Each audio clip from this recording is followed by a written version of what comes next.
daripada anak yang berlangsung secara jangka panjang dan berkelanjutan. Stunting ini terjadi apabila anak mengalami pertumbuhan yang terlambat daripada anak lainnya.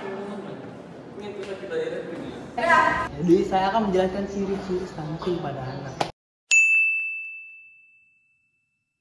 Pertama, tinggi badan rendah untuk anak usianya. Jadi anak yang terkena stunting itu cenderung tinggi badannya lebih rendah untuk pertumbuhan anak pada usianya. Yang kedua, berat badan rendah untuk tinggi badan anak tersebut. Jadi terjadi ketidaksesuaian antara tinggi badan dan berat badan, yang dimana anak tersebut cenderung lebih kurus. Yang ketiga, perkembangan mental dan motorik terhambat. Ketika anak mengalami stunting, dia perkembangan mental dan motoriknya itu terhambat, menyebabkan perkembangan otak pada anak itu terhambat. Jadi berpengaruh pada perkembangan akademis dan kegiatan fisik pada anak. Keempat, tubuh proporsional dengan kedua kaki yang pendek terjadi karena pertumbuhan tulang yang terhambat, dan akan dilanjutkan oleh saudara saya. Selanjutnya adalah terjadinya ketidakseimbangannya massa tubuh, lemak, dan otot. Stunting dapat menyebabkan hal ini karena dapat mempengaruhi kekuatan dan stamina fisik pada anak. Yang keenam, rentan terhadap infeksi dan penyakit.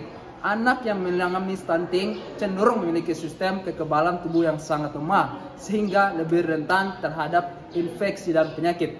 Selanjutnya adalah terjadinya ketidakseimbangannya massa tubuh, lemak, dan otot. Stunting dapat menyebabkan ketidakseimbangannya antara massa tubuh, lemak, dan otot yang dapat mempengaruhi kekuatan dan stamina fisik pada anak. Yang keenam, rentan terhadap infeksi dan penyakit. Anak yang mengalami stunting cenderung memiliki sistem kekebalan tubuh yang sangat lemah sehingga lebih rentan terhadap infeksi dan penyakit. Yang ketujuh, terjadinya keterlambatan dalam perkembangan sosial dan emosional. Stunting juga dapat mempengaruhi perkembangan sosial dan emosional anak karena keterbatasannya nutrisi dapat mempengaruhi fungsi otak dan kesehatan mental. Yang terakhir, adanya kerusakan jangka panjang. Stunting pada masa anak-anak dapat menyebabkan kerusakan jangka panjang, termasuk keterbatasan pertumbuhan pada masa dewasa dan terganggunya kesehatan dalam waktu yang panjang. Anda betul. Chef, apa aja sih faktor-faktor stunting? Baik, jadi yang pertama faktor-faktor stunting itu yang pertama ada kurangnya gizi dalam waktu lama. Jadi kurang gizi dalam waktu lama ini maksudnya bayi dalam kandungan pun dapat kekurangan gizi karena itu faktor dari kandungan dalam orang tuanya. Yang kedua, kurang efektifnya pola asuh. Biasanya orang tua tidak memperhatikan pola asuh makanan ataupun kegiatannya. Yang ketiga, ada makanan yang tidak seimbang. Gizi dari makanan yang tidak seimbang ini biasanya kekurangan protein maupun gizi-gizi lainnya. Baik, yang keempat, tidak melakukan perawatan pasca melahirkan. Setelah bayi lahir, sebaiknya ibu dan bayi menerima perawatan pasca melahirkan. Sangat dianjurkan juga bagi bayi untuk menerima asupan ASI agar memperkuat imunitasnya. Dan yang kelima yaitu gangguan mental dan hipertensi pada ibu. Pola asuh yang kurang efektif juga menjadi salah satu penyebab stunting pada anak. Pola asuh di sini berkaitan dengan perilaku dan praktikum pemberian makanan kepada anak. Dan yang keenam, sakit infeksi yang berulang. Sakit infeksi yang berulang pada anak disebabkan oleh sistem imunitas tubuh yang tidak bekerja secara maksimal. Dan yang terakhir yang ketujuh yaitu faktor sanitasi. Sanitasi yang buruk serta keterbatasan akses pada air bersih akan mempertinggi risiko stunting pada anak.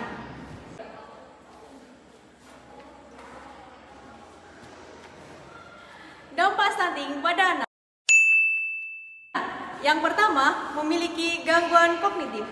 Anak dengan gangguan stunting memiliki kemampuan kognitif yang lebih buruk daripada anak pada umumnya. Hal ini berkaitan dengan penurunan IQ pada saat usia sekolah. Yang kedua, memiliki kesulitan belajar. Hal ini disebabkan oleh kesulitan konsentrasi pada anak stunting yang menyebabkan mereka kesulitan belajar. Yang ketiga, rentan mengalami penyakit tidak menular. Penyakit tidak menular tersebut yaitu hipertensi, obesitas, dan penyakit jantung. Namun, hal ini masih diteliti oleh para ahli. Come on. Poin keempat yaitu imunitas lebih rendah. Hal tersebut karena malnutrisi pada anak-anak sehingga sistem kekebalan tubuh pada mereka menurun.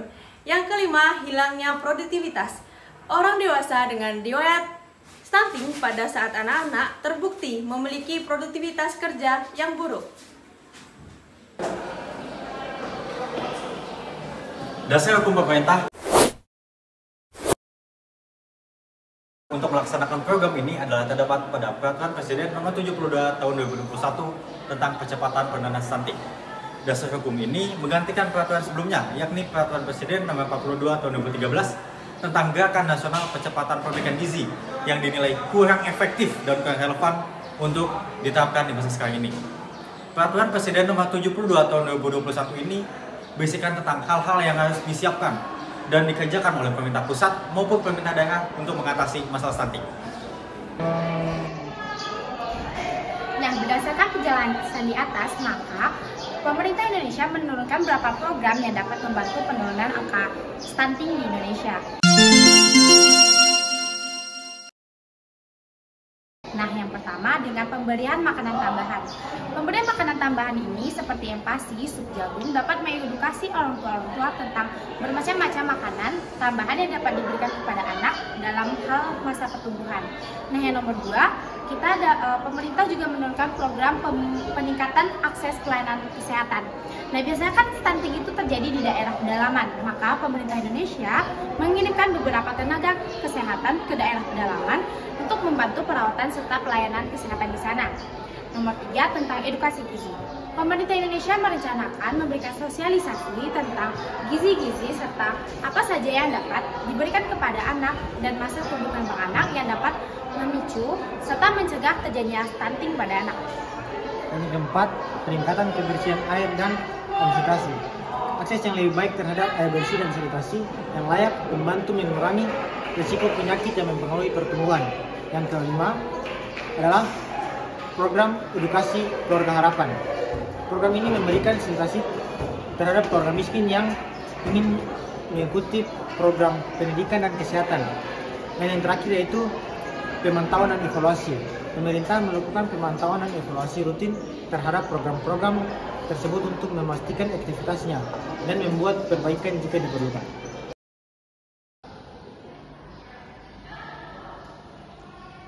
Pencegahan terhadap stunting selanjutnya ialah terkait dengan pola asuh. Perilaku orang tua mengenai kesehatan reproduksi, gizi, dan imunisasi menjadi peranan penting dalam pencegahan terhadap stunting. Imunisasi menjadi penting karena dapat meningkatkan kekebalan tubuh seseorang dan imunisasi dapat dijangkau di puskesmas dan posyandu terdekat. Faktor selanjutnya adalah sanitasi dan air bersih. Sanitasi dan air bersih merupakan dua aspek penting dalam menjaga kesehatan dan kesejahteraan masyarakat. Sanitasi mencakup upaya-upaya untuk mengelola limbah manusia seperti toilet dan sistem pembuangan limbah, guna mencegah penyebaran penyakit. Sedangkan air bersih di sisi lain adalah sumber air yang aman dan bersih untuk konsumsi dan keperluan kita sehari-hari. Pola makan. Pola makan pada anak yang kurang akan menyebabkan terjadinya stunting pada anak. Bagaimana cara kita untuk menanggapi atau memecahkan bagaimana caranya agar tidak terjadinya stunting pada anak? Dengan cara yaitu mengkonsumsi lebih banyak protein daripada karbohidrat. Dan bagaimana caranya yaitu lebih meningkatkan atau dalam porsi sebuah makanan itu lebih dominan kepada protein daripada karbohidrat. Dan sisanya itu bisa diganti menjadi sayuran atau buah.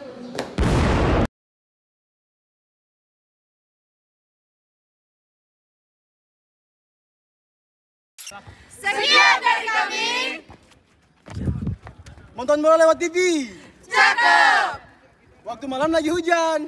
Cakep. Teruntuk dosen kami Bu Selvi, bener dikit Bu, cantiknya kelewatan.